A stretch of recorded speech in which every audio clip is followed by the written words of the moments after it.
सुनसान इलाके से एक ट्रेन तेज़ रफ्तार में दौड़ रही थी। ट्रेन की लोहे की पटरियों पर गुजरते हुए तेज़ आवाज़ रात के सन्नाटे में कुछ ज़्यादा ही डरावनी लग रही थी। रात के 2 बज चुके थे। बोगियों में लोगों की भीड़ काफ़ी कम थी।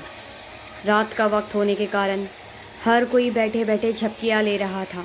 दूर से दिखाई देने वाली एक ट्रेन की बुग्गी में से एक महिला एकदम से बाहर की ओर गिरी और धूल मिट्टी पत्थरों पे से घसीटते हुए कुछ दूर जाकर गिर गई। ट्रेन से गिरने के कारण पूरा शरीर जख्मी हो गया था। खून से लथपथ वो वैसे ही देखते हुए पड़ी थी और ट्रेन दूर दूर जाते हुए अंधेरे से ओझल हो गई। पिछले 1 महीने में ये चौथी वारदात थी। नौकरी पर जाने वाली महिलाओं को फेंक कर लोग हत्या करते थे। ये उनके लिए आम बात हो गई थी। 4 दिन बाद तेज़ी से एक महिला प्लेटफॉर्म की ओर चल रही थी। रात के करीब 1:30 बज चुके थे। ये आखिरी ट्रेन थी। अगर ये ट्रेन छूट जाएंगी तो सुबह 5 बजे तक उसे इंतज़ार करना पड़ेगा। इसलिए किसी भी हालत में उसे ये ट्रेन पकड़नी ही थी। पर उसे डर भी लग रहा था, डर जो वो पिछले 1 महीने से महसूस कर रही थी। पिछले महीने ऐसे ही काम से लौटते हुए समय ट्रेन में अपनी सीट पर बैठी हुई झपकियाँ ले रही थी और किसी की चीख से उसकी नींद खुल गई। झट से आवाज़ की तरफ देखा तो 2 गुंडे एक महिला के साथ मारपीट कर रहे थे। ट्रेन में कुछ मुसाफिर थे पर कोई उस महिला की मदद के लिए आगे नहीं बढ़ रहा था। बाकी लोगों की तरह वो भी डरी सहमी चुपचाप देखे जा रही थी। पर फिर उस आदमी ने महिला को तेज़ रफ्तार की ट्रेन से नीचे फेंक दिया। ये सब उसके सामने हुआ था, पर उसकी हिम्मत नहीं हुई कि वो पुलिस में शिकायत करे और इसी वजह से वो खुद खौफ में सफ़र करने के लिए मजबूर थी। पर परिवार भी तो चलाना है। ट्रेन धीरे धीरे आगे बढ़ने लगी और उसके साथ उसने तेज़ कदमों से अपनी रफ्तार भी बढ़ा दी। दौड़ते भागते हुए वो प्लेटफॉर्म पे दाखिल हुई। ट्रेन ने अभी रफ्तार नहीं पकड़ी थी। रात का समय होने के कारण स्टेशन पे लोगों की भीड़ भी काफ़ी कम थी। अब भी कुछ लोग ट्रेन से उतर रहे थे तो कुछ लोग अंदर चढ़ रहे थे।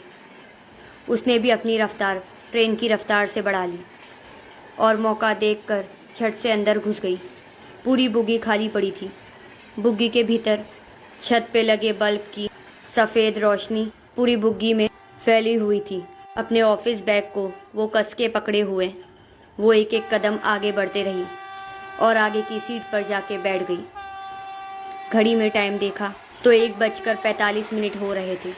बाएं तरफ की खिड़की की कांच खोलते हुए ही तेज़ हवा के साथ तेज़ बारिश की लहर खिड़की से अंदर आई। उसी के साथ उसने खिड़की झट से बंद कर ली। अपने हाथ पर गिरी बारिश की बूंदें वो पोंछ रही थी कि तभी उसकी नज़र पैरों के नीचे न्यूज़पेपर पर पड़ी। बड़े अक्षरों में अखबार में लिखी हुई खबरें। उसकी धड़कनें पल भर में रुक गई। फिर एक बार चलती ट्रेन से नौकरी पर जाने वाली महिला को फेंक दिया गया। ट्रेन से बाहर उस न्यूज़पेपर पर वो महिला की तस्वीर थी। जिस डर को वो नज़रअंदाज करने की कोशिश कर रही थी, वो डर उस पर रह रहकर हावी हो रहा था। उसने झट से अपना ध्यान हटाया और खिड़की से बाहर झांकने लगी।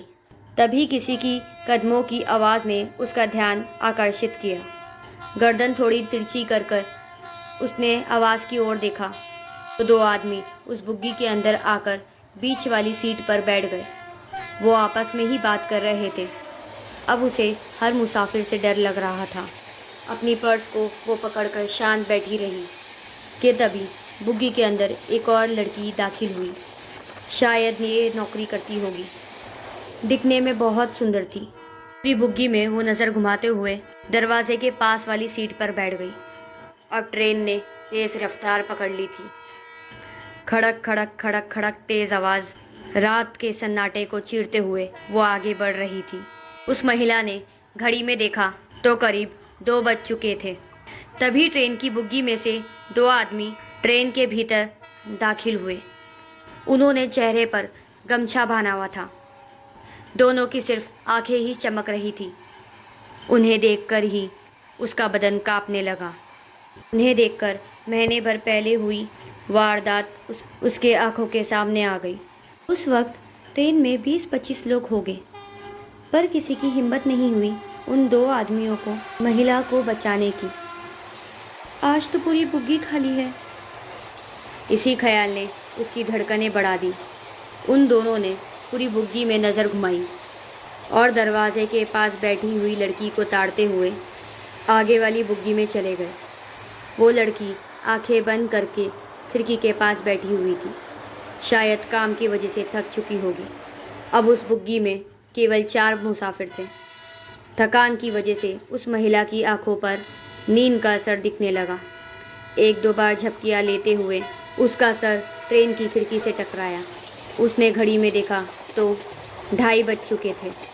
दोबारा बुग्गी में नज़र डाली तो दरवाजे के पास वाली सीट पर बैठे हुए वो लड़की भी झपकियां ले रही थी। बीच वाली सीट पर बैठे हुए 2 आदमी बातों में व्यस्त थे, पर एक अजीब सा डर उसके दिल में घर कर गया था।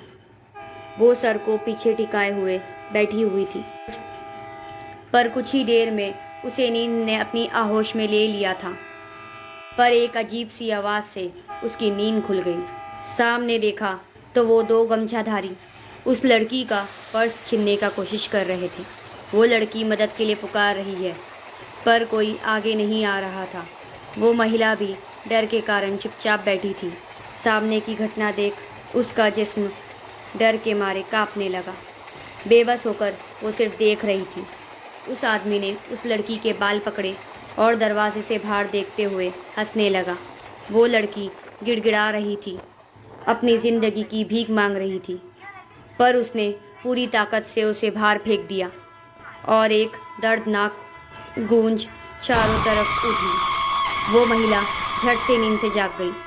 वो सिर्फ एक सपना था, पर दिल अभी भी ज़ोर ज़ोर से धड़क रहा था। घड़ी में देखा तो 3 बज चुके थे। उसने गर्दन ऊंची करके दरवाजे के ओर देखा जहां वो लड़की बैठी थी और सन्न रह गई। वो सीट खाली थी। उसने पूरी बुग्गी में नज़र घुमाई, पर वो लड़की कहीं नज़र नहीं आ रही थी। पर उस लड़की के सीट पर वही 2 गमछाधारी आदमी थे। लगता है उस लड़की को मार दिया। वो अपने से बुदबुदाई कि तभी बीच में बैठे 2 आदमियों ने उन पर हमला कर दिया। ट्रेन की तेज़ आवाज़ में उन लोगों की मारपीट शुरू हो गई। वो महिला डर के कारण सीट के नीचे बैठ गई। वो एक दूसरे को मार रहे थे। तभी उसे नीचे पड़ा हुआ 2 दिन पहले का न्यूज़पेपर दिखाई दिया। बड़े अक्षर में लिखे हुए पर नज़र गई। फिर एक बार नौकरी पर जाने वाली लड़की को नीचे फेंक दिया गया। नीचे उस मरी हुई महिला की तस्वीर थी। उसने वही न्यूज़पेपर को हाथ में लिया। तभी नीचे घसीटते हुए एक आदमी अपनी जान बचाकर भाग रहा था। पीछे वही गमछाधारी आदमी थे। अब उस औरत को भी समझ आ गया कि आज चलती ट्रेन से उसे भी नीचे फेंक दिया जाएगा। डर के कारण उसकी आंखों से पानी आने लगा। ज़मीन पर घसीटते हुए वो आदमी सामने रुक गया। ज़मीन पर पड़े हुए उस आदमी के सर पर किसी ने गन लगाई हुई थी। वो बंदूक देखकर उस महिला ने जीने की आस छोड़ दी। डर के कारण घुटनों के बल बैठी हुई महिला ने सामने देखा और दंग रह गई। हाथ में गन लिए हुए वही लड़की थी जो दरवाजे के पास बैठी थी। तभी पीछे से आकर गमछाधारी ने अपना नकाब हटाया। वो 2 पुलिस वाले थे।